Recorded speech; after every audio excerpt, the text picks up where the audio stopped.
Hello बच्चों, आपका स्वागत है हमारे YouTube चैनल में जिसका नाम है यूनिवर्सल लर्निंग। तो बेटा, पिछले लेक्चर में हमने कवर किए थे अणुसंख्यक गुणधर्म, विलयन के अणुसंख्यक गुणधर्म। बच्चों, उसमें था पहला गुणधर्म वाष्प दाब का अवनमन, दूसरा था क्वथनांक में उन्नयन और तीसरा था हिमांक में अवनमन। एक चौथा गुणधर्म बेटा और है परासरण का दाब, परासरण दाब। ठीक है, उसको आज इस लेक्चर में कवर करने वाले हैं। बहुत ही आसान तरीके से समझेंगे बेटा और अच्छे से उसको समझने वाले हैं कि क्या परासरण दाब होता है और वो किस तरीके से रिएक्ट करता है किसी भी अणुओं की जब संख्या चेंज करते हैं अणुओं पर किस तरीके से वो निर्भर करता है। ठीक है ना, हम वो आज पढ़ने वाले हैं। जिससे हमारा ये टॉपिक बेटा खत्म हो जाएगा। इस टॉपिक को पढ़ाने के बाद मैं अणुसंख्यक गुणधर्म पे जो भी न्यूमेरिकल बनते हैं, जिस टाइप के न्यूमेरिकल बनते हैं एक बोर्ड पेपर के लिए बेटा, मैं उनको यहाँ पे अच्छे से कवर करा दूंगा। ठीक है बेटा, स्टार्ट करते हैं परासरण दाब। ठीक है, परासरण दाब, परासरण दाब। ठीक है ना, दाब तो आप जानते हैं दाब क्या होता है, प्रेशर। लेकिन परासरण क्या होता है, यदि आपको पता हो कि परासरण क्या होता है अगर, तो आप ये भी जान पाएंगे परासरण दाब कैसे आपको समझना है। ठीक है, देखो बेटा, परासरण एक प्रोसेस होती है। क्या बेटा, प्रोसेस, यानी कि ऐसे कह लो एक क्रिया होती है ना, एक क्रिया होती है। ठीक है, परासरण एक क्रिया होती है और ये किस तरीके से क्रिया होती है वो आपको बेटा समझना है। ठीक है, देखो बेटा,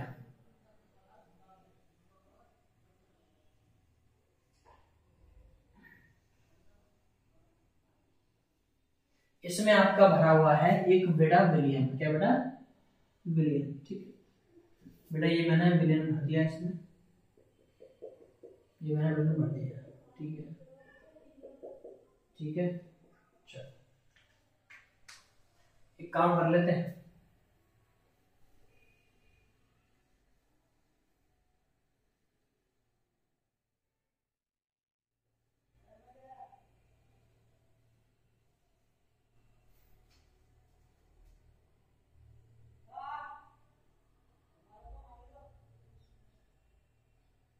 ठीक है,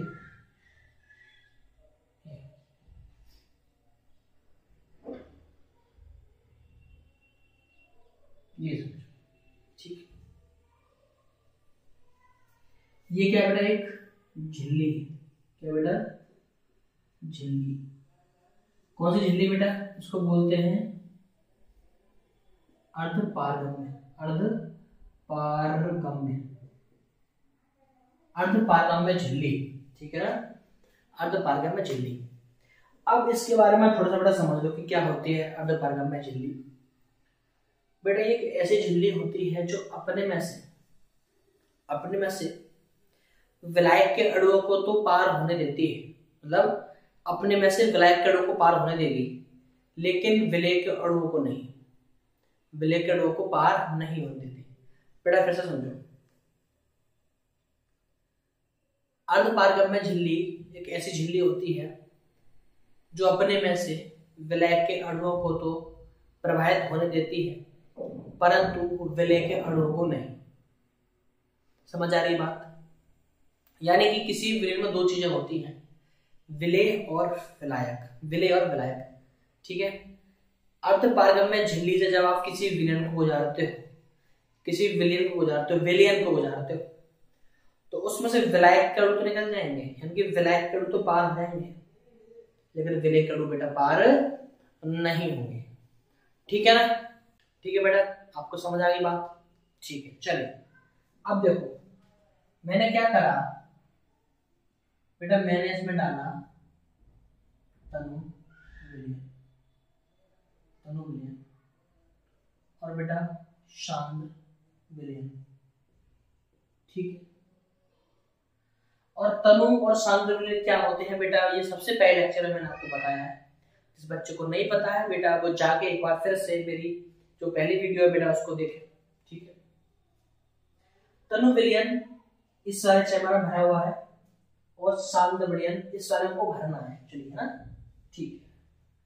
अब बेटा हमने क्या करा, अब इसमें हमने ये दोनों विलयन भर दिए, ये भर दिया ना, ये भर दिए, इस तरीके से भरे हुए हैं, ठीक है। ओके बेटा, अब क्या होने वाला है, अभी मैंने आपको बताया कि अर्धपारगम्य में झिल्ली क्या होती है, जो अपने में से विलायक के अणुओं को पार होने देती है, विलायक के अणु, यानी कि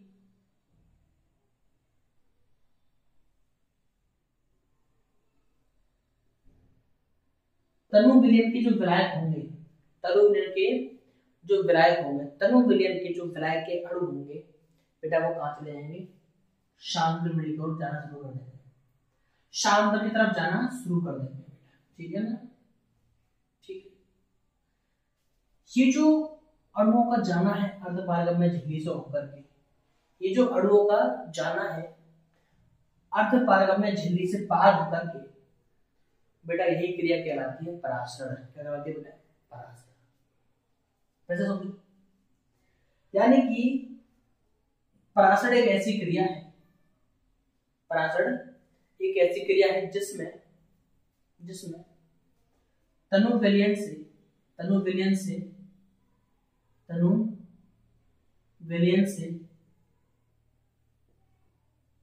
विलायक के अणु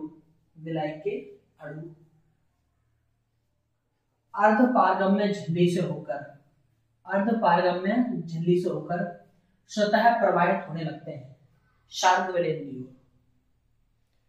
परासरण वह क्रिया है जिसमें तनु विलयन से विलायक के अणु अर्धपारगम्य झिल्ली से होकर शांत विलयन की ओर स्वतः प्रवाहित होने लगते हैं, स्वतः प्रवाहित होने लगती है, ठीक है ना। तो बेटा ये प्रोसेस जो हो रही है बेटा, ये क्या है, ये क्रिया, ये प्रोसेस होती है, क्रिया हो रही है बेटा, हाँ, जिसको हम बोल रहे हैं परासरण हो रहा है, क्या हो रहा है बेटा, ये परासरण हो रहा है, ठीक है। ये होता है बेटा आपका परासरण, ठीक है।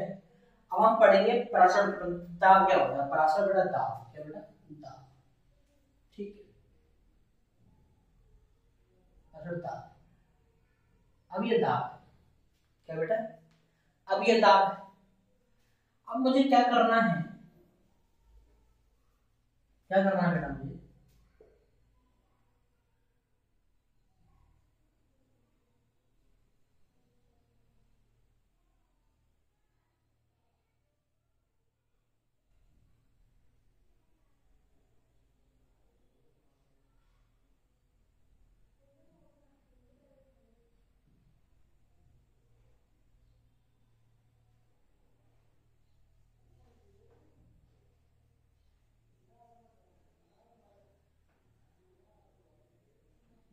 ठीक है बेटा, ये एक पिस्टन है, क्या बेटा, पिस्टन, क्या बेटा, ये पिस्टन, जैसे वो नहीं होता इंजेक्शन का जो होता है, वो जो हम ऐसे उसको ऐसे दवाई उसमें भरते हैं, जैसे हम उसको नीचे की तरफ क्या करते हैं, दबाते हैं, तो वही ऐसे पिस्टन है ना, ऐसे दबाने वाला पिस्टन है ना, जैसे हम जो सिरिंज होती है इंजेक्शन वाली, उसको हम ऊपर से ऐसे प्रेस करते हैं ना, तो वो नीचे तरफ जाता है ऐसा करके, उसी तरह के बड़ा की पिस्टन है, ठीक है, ये ऐसा, ये ठीक है।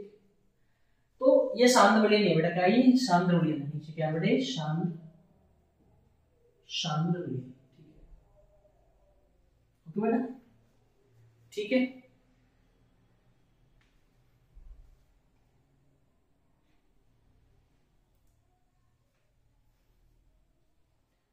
ठीक है बेटा, समझ रहे हो ना। अब देखो, अब जैसे ही बेटा विलायक के अणु उसमें जाने लगे, परासरण क्रिया के फलस्वरूप विलायक के अणु शांत की तरफ जाने लगे, है ना, ठीक है। अब हम क्या करते हैं, अब पिस्टन से इस विलयन पर दाब डालते हैं, क्या बेटा, पिस्टन से इस विलयन पर दाब डालते हैं, और जैसे ही दाब डाला, वैसे ही जो अणु इसमें चले गए थे वो तुरंत ही इस तरह से बैक हो जाते हैं, तुरंत ही योग्य तो ही वापस आ जाते हैं। फिर समझो, जब परासरण हो जाता है, जब परासरण की क्रिया हो जाती है, जब विलायक अणु यहाँ पहुंच जाते हैं अर्धपारगम्य झिल्ली से पार होकर के, ठीक है, फिर हम क्या करते हैं, हम पिस्टन के द्वारा नीचे फोर्स लगाते हैं, दाब लगाते हैं, प्रेशर लगाते हैं ना, प्रेशर लगाते हैं। तो प्रेशर लगेगा, फटाक से पीछे हो जाएंगे, जहां है वहां चले जाएंगे लौट के, समझ रहे हो बेटा, तुरंत लौट जाएंगे, ठीक है। अब जितने गए थे उतने ही लौटने चाहिए, जितने गए थे उतने ही लौटने चाहिए, योग्य कोई वापस अपनी जगह में आ जाने चाहिए, है ना। जितने ये दाब, जितना जो दाब आपने लगाया है, ठीक है, इस कंडीशन के लिए बेटा वही क्या है आपका परासर दाब कहलाता है। यानी कि उतना दाब, जितने दाब से ये विलायक अणु जहां पहले थे वैसे के वैसे वापस लौट के आ जाए, तो बेटा कहलाएगा आपका ये परासर दाब, परासर दाब, है ना। तो बेटा फिर समझो एक बार, यानी कि अर्धपारगम्य झिल्ली से होकर के जब विलायक अणु शांत नमी की तरफ चले जाते हैं, तो हम उस कंडीशन में बेटा क्या करते हैं, पिस्टन से दाब लगाते हैं, पिस्टन से नीचे की तरफ दाब लगाते हैं, जिससे क्या होता है विलायक अणु लौट जाते हैं, अपनी पुरानी जगह पर लौट जाते हैं, फिर से लौट जाते हैं। फिर क्या होता है, फिर जिस दाब पे ये लौटे थे, जिस दाब पे ये पूरे अपने तनु में चले गए थे, वही दाब बेटा आपका कहलाएगा परासर का दाब। क्यों? क्योंकि बेटा परासर दाब एक ऐसा दाब होता है जो अर्धपारगम्य झिल्ली से होकर गुजरने वाले विलायक के अणुओं का प्रवाह को रोक देता है, प्रवाह को रोक देता है, प्रवाह को रोक देता है, जाने नहीं देता है, समझ रहे हो। यानी कि वह दाब जिसकी वजह से विलायक के अणु तनु विलयन से विलायक के अणु शांत विलयन की ओर जाना बंद कर देते हैं, रुक जाते हैं, जाते नहीं, तो बेटा वह दाब कहलाता है आपका परासर दाब। क्या कहलाता है बेटा? परासर दाब कहलाता है, ठीक है बेटा। ये आप एक बार बना लेना, ठीक है ना, ये चित्र बेटा बनना चाहिए, उसके बाद में डेफिनेशन लिखना होगा, ठीक है ना। तब तक आप इसको एक बार नोट करिए वीडियो पॉज करके, ठीक है। आई होप बेटा ये आपको समझ में आ गया होगा, ठीक है ना बेटा। चलते हैं आगे, तब तक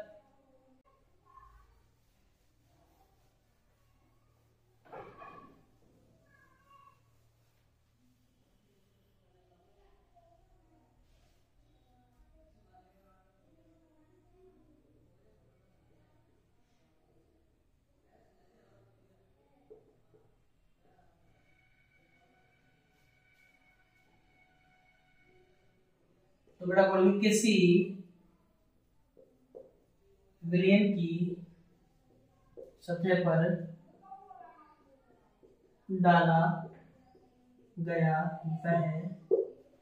गया वह न्यूनतम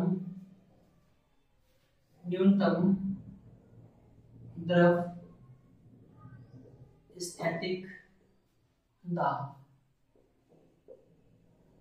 दाब, जिसके कारण विलायक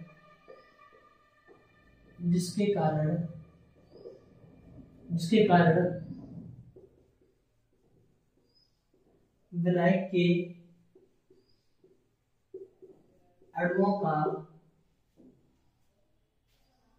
अणुओं का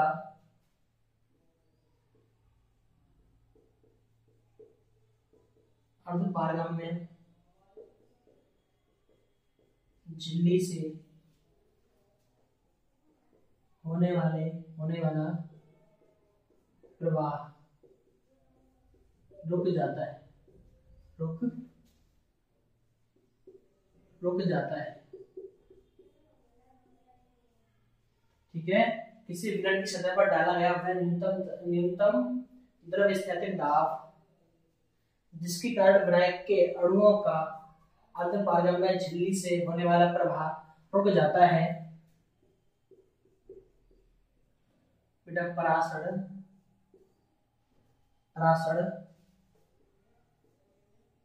दाब कहलाता है, ठीक है, परासर दाब कहलाता है, ठीक है बेटा। बड़ी ही इजी डेफिनेशन है बेटा, आराम से, है ना, कुछ भी इसमें रटने वाला नहीं है, ठीक है ना। आपने जो दाब डाला था उसी दाब की वजह से क्या हुआ है, विलायक के अणु का जो प्रवाह है बेटा वो रुक गया है, वही तो प्रवाह दाब है। ठीक है बेटा, बेटा नोट करिए बेटा एक अच्छे से। ठीक है, और देखिए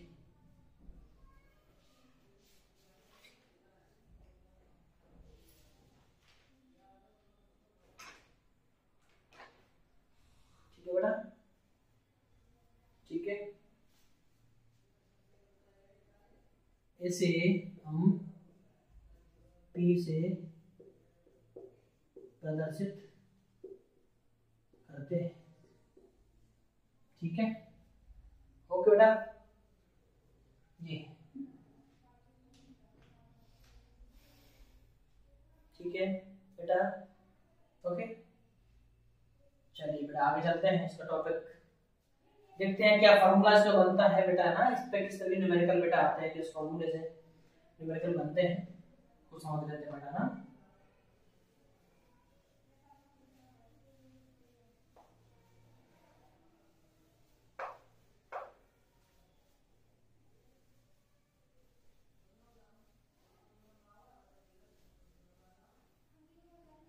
ठीक है बेटा, चलते हैं, चलो।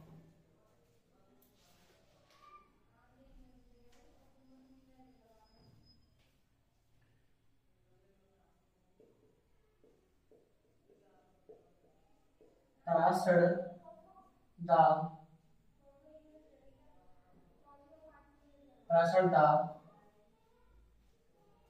का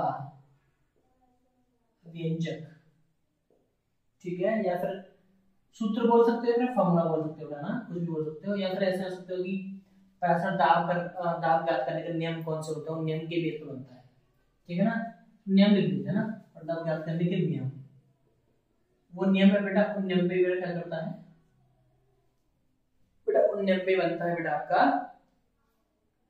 परासर दाब का फॉर्मूला। नियम बेटा आपका बॉयल 1/2 का नियम। ठीक है, ये है आपका नियम। ठीक है, बॉयल 1/2 का नियम, ये बेटा आपका नियम है। ठीक है बेटा, नियम है कुछ तरीके से। उन्होंने कहा था कि जो बड़ा प्रेशर होता है ना, जो दाब होता है, जो परासर दाब होता है, ठीक है, परासर दाब होता है, परासर दाब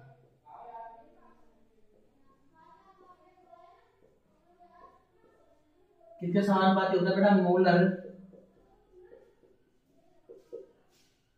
सांद्रता के बेटा समानुपाती है, P प्रपोर्शनल टू C।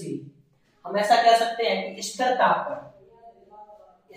पर किसी विलयन का परासर दाब, स्थिर ताप पर किसी विलयन का परासर दाब मोलर सांद्रता के समानुपाती होता है। ठीक है बेटा, स्थिर ताप पर किसी विलयन का परासर दाब मोलर सांद्रता के समानुपाती बेटा होता है। ठीक है ना, ये बेटा हो गया आपका इक्वेशन नंबर फर्स्ट। दूसरा नियम क्या है, चार्ल्स 1/2 का नियम।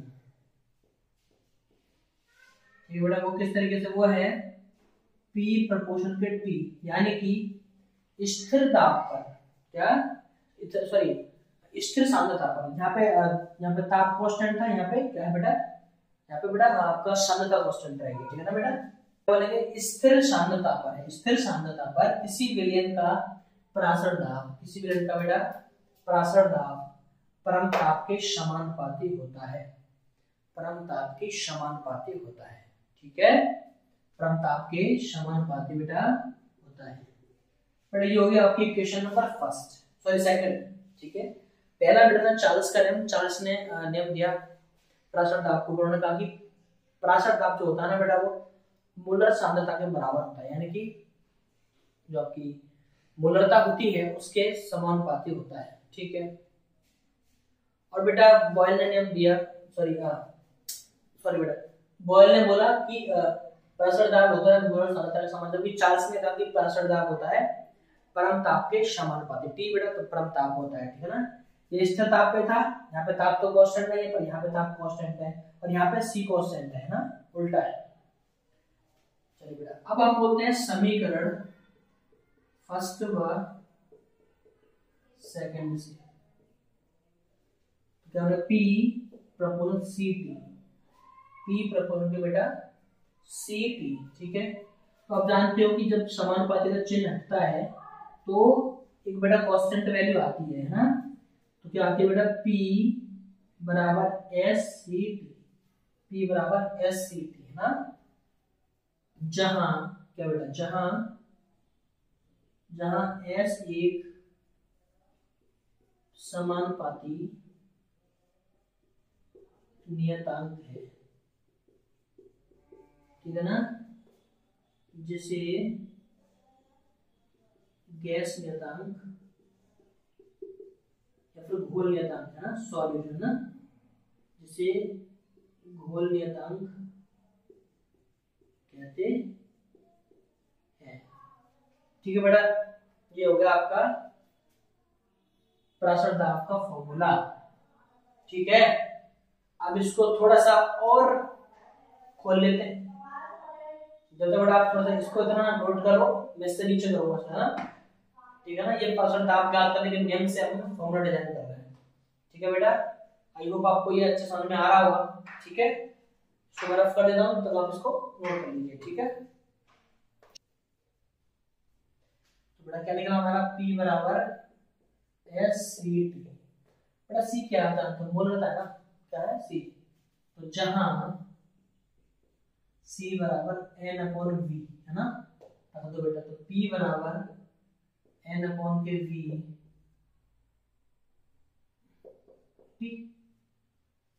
ठीक है ना, ओके। और आपको पता है जहां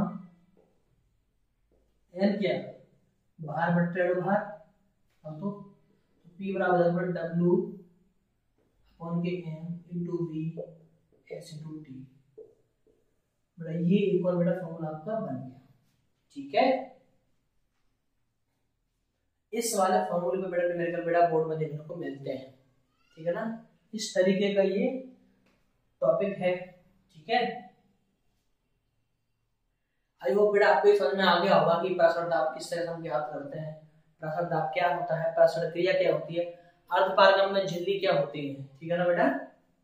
चलिए ये आपको याद रखना है, ठीक है ना। एक बार मैं लिख देता हूं, चलो। जहां W क्या बेटा?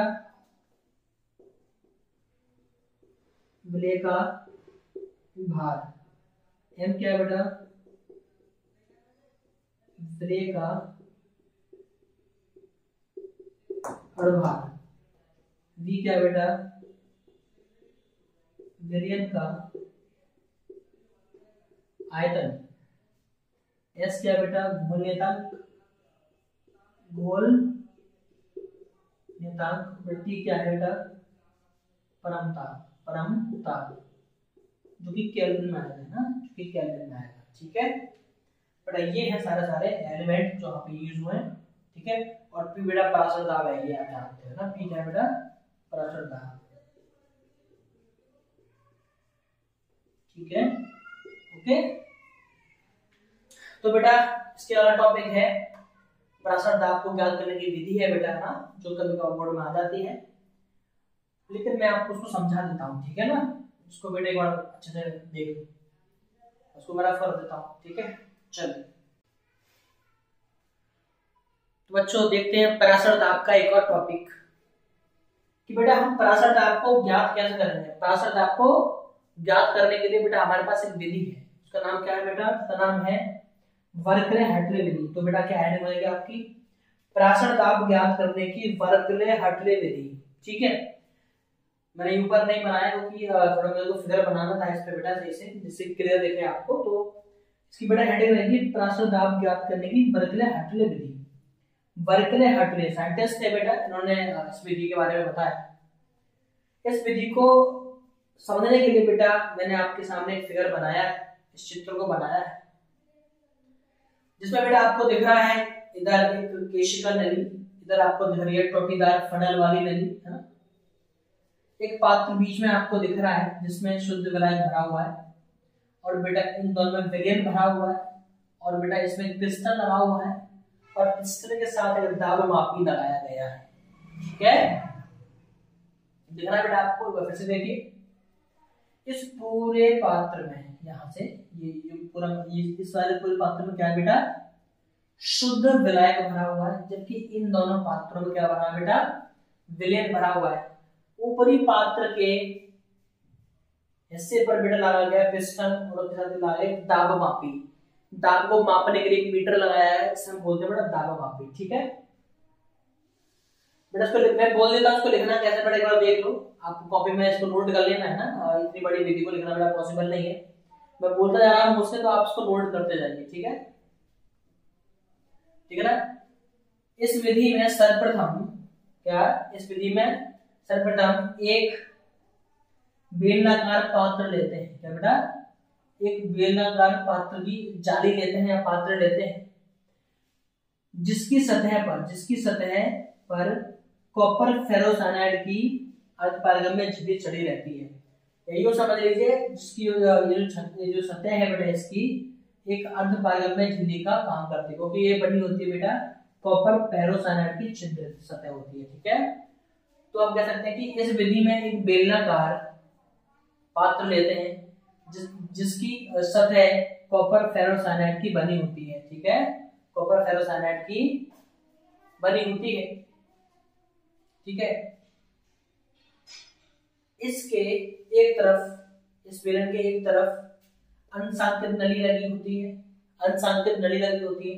तथा दूसरी तरफ एक टोटीदार फनल लगी होती है, टोटीदार फनल वाली नली लगी होती है। ठीक है, और इसके दोनों बाहरी भागों पर दो पात्र लगे होते हैं। ठीक है, और ऊपरी वाले पात्र पे एक पिस्टन तथा दाब मापी लगा होता है। अब बेटा पैराग्राफ चेंज करेंगे, नई लाइन से लिखेंगे। सबसे पहले हम क्या करते हैं, शुद्ध विलायक को टोटीदार फनल की सहायता से भरा जाता है। सबसे पहले शुद्ध विलायक को टोटीदार फनल की सहायता से भरा जाता है। ठीक है, ओके, भरा जाता है। इसके पश्चात जिस विलयन का पराशर दाब ज्ञात करना है, उसको उन दोनों बाहरी पात्रों में भर देते हैं, इसमें और इसमें तो बड़ा शुद्ध विलायक आ गया। ठीक है, शुद्ध विलायक है इसमें, और इसमें क्या है? विलायक। कौन सा विलायक? सॉरी, इसमें क्या है बेटा? विलयन। कौन सा विलयन? जिसके हमें पराशर दाब ज्ञात करना है। ठीक है, तो प्रथम शुद्ध विलायक को टोटीदार फनल की सहायता से पात्र में भर देते हैं, और बाहरी दोनों पात्र में जिस विलयन का पराशर दाब ज्ञात करना है उसको भर देते हैं। ठीक है, अब क्या लिखेंगे आगे बेटा? अब लिखेंगे पराशर की क्रिया होने देते हैं।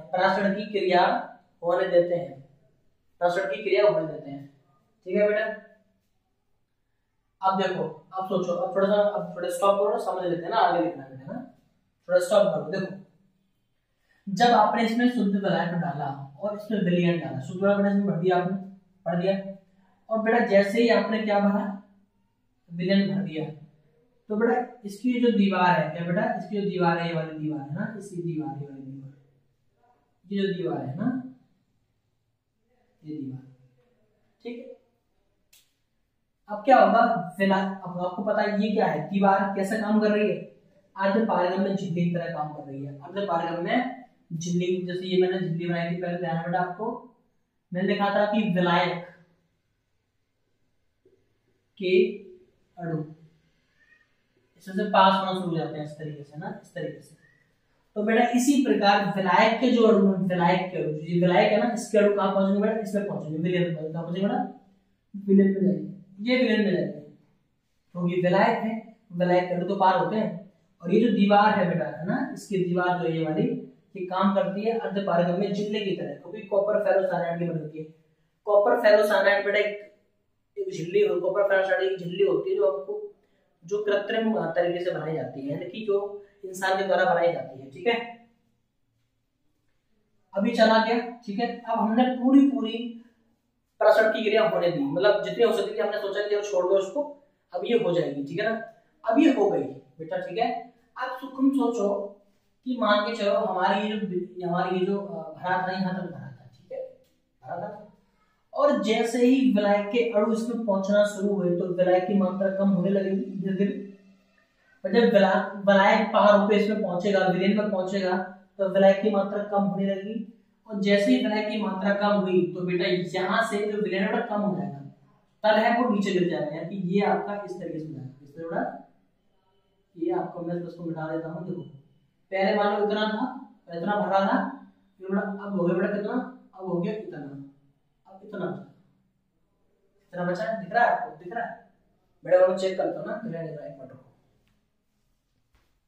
हाँ बेटा दिख रहा है, दिख रहा है। पहले इतना भरा हुआ था फुल, और जैसे ही विलायक इसमें पहुंच गए, विलयन में पहुंच गए, अर्धपारगम्य इंक्रीज हो गया, क्या हुआ, तल नीचे गिर गया, विलायक की वैल्यू कम हो गई, विलायक कम हो गया, तल गिर गया। इससे आपको पता चलेगा कि बेटा हाँ प्रासरण की क्रिया हो चुकी है, ठीक है, क्योंकि ये जो नली है उसमें नीचे तल गिर जाएगा, नीचे खिसक जाएगा, विलायक को भी बेटा विलायक पहुंच चुका है इसमें, ठीक है, बात समझ में आ रही है, ठीक। अब जैसे ही विलायक इसमें पहुंच गया इसमें कंप्लीटली पहुंच गया, अब पहुंचना बंद हो गया, तो बड़ा ये पिस्टन है ना, ये जो पिस्टन है, इस पिस्टन से इतना दाब डालेंगे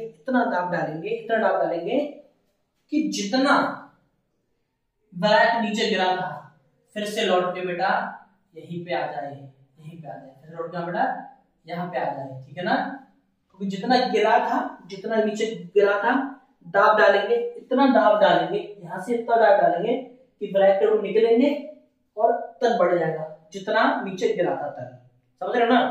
पिस्टन का दाब लगाएंगे, विलायक के अणु नीचे निकलेंगे, तो जिससे क्या होगा, विलायक जो कम हुआ था वो पहले के जैसा हो जाएगा, और बेटा तल ज्यों की त्यों आ जाएगा, ठीक है। अब तल ज्यों का त्यों आ जाए, उसी समय दाब नोट कर लेंगे बेटा, कितना दाब यहाँ लगा है, 100 मीटर है ना, ये 100 करेगा कितना दाब आपने दबाया है, और जैसे बेटा आप ये दाब नोट कर लोगे, पिस्टन के थ्रू दाब लगाया आपने, वो यहाँ देखेगा, मीटर में देखेगा, और बेटा जैसे ही आपको ये दाब दिखेगा तो बेटा वो कहलाएगा आपका प्रासरण दाब, क्या कहलाएगा बेटा, विलयन का प्रासरण दाब कहलाएगा। समझ आ रही है ना बेटा विधि आपकी। तो बेटा हम कहां तो दिखाए थे, शायद हमने दिखाया था प्रासरण की क्रिया होने देते हैं, मैं ऐसे लगाता ना, अब प्रासरण की क्रिया होने देते हैं, ठीक है। अब आगे लिखेंगे, नहीं तो बोला था मैंने, ठीक है, तो मैं एक बार फिर से बोल देता हूं, ठीक है। देखो बेटा, सबसे पहले टोटीदार फलन की सहायता शुद्ध विलायक को पात्र में भरते हैं, और बाहरी दोनों पात्रों में जिस विलयन का प्रासरण दाब ज्ञात करना है, उस विलयन को इन दोनों बाहरी पात्रों में भर देते हैं। अब प्रासरण की क्रिया होने देते हैं, जिससे पश्चात क्या होता है, अनसांख्यित नली में विलायक का तल गिर जाता है, अनसांख्यित नली में विलायक का तल गिर जाता है। अब पिस्टन की सहायता से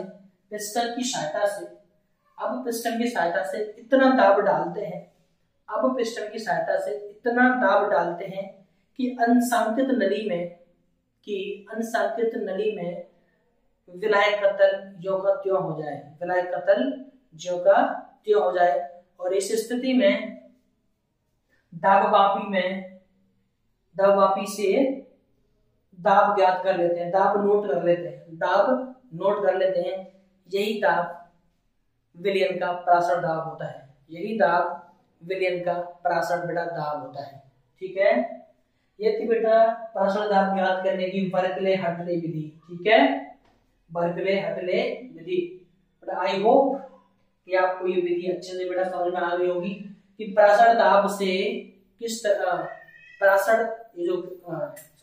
जो विधि है बेटा, उससे हम किस तरीके से प्रासरण दाब को ज्ञात करते हैं, ठीक है।